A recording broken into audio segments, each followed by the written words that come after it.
भूमी अभिलेख विभागाने जे 13 डिजिटल प्रकल्प सुरू केलेले आहेत त्यापैकी स्वामित्व, EPCIS, त्यानंतर इप्सी, आपली चावडी आणि ई चावडी याबाबत आपण मागील 2 भागामध्ये माहिती दिली आहे।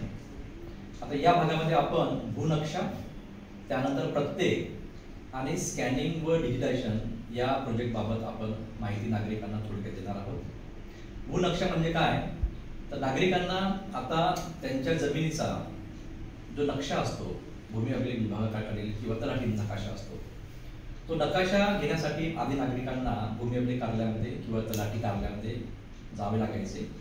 त्यांना रितसर अर्ज करावा लागायचा ऑनलाईन, आणि अर्ज केल्यानंतर त्यांना ती नक्कल मिळायची 1-2 दिवसांनी।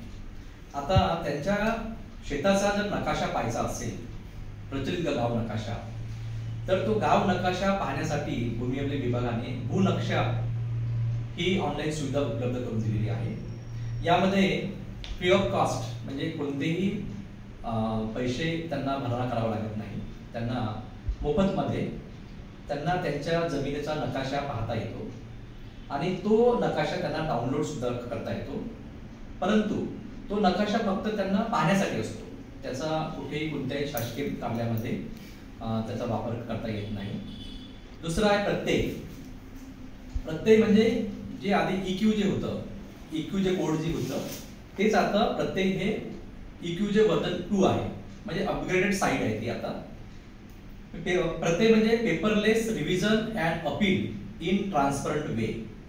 प्रत्येकचा लॉंग फॉर्म जो आहे तो आहे paperless revision and appeal in transparent वे।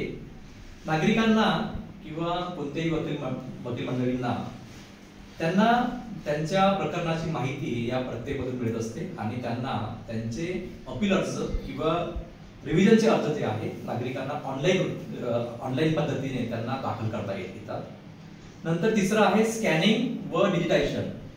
आता भूमी अभिलेख विभागाकडे जेवढा काही रेकॉर्ड आहे तो संपूर्ण हे रेकॉर्ड नकाशा, तो पुनर्मोजणी असेल, एकत्रीकरण असेल किंवा बंदोबस्त असेल, हे सर्व नकाशे आता नागरिकांसाठी त्याचे स्कॅनिंग व डिजिटायझेशन करण्यात आलेलं आहे।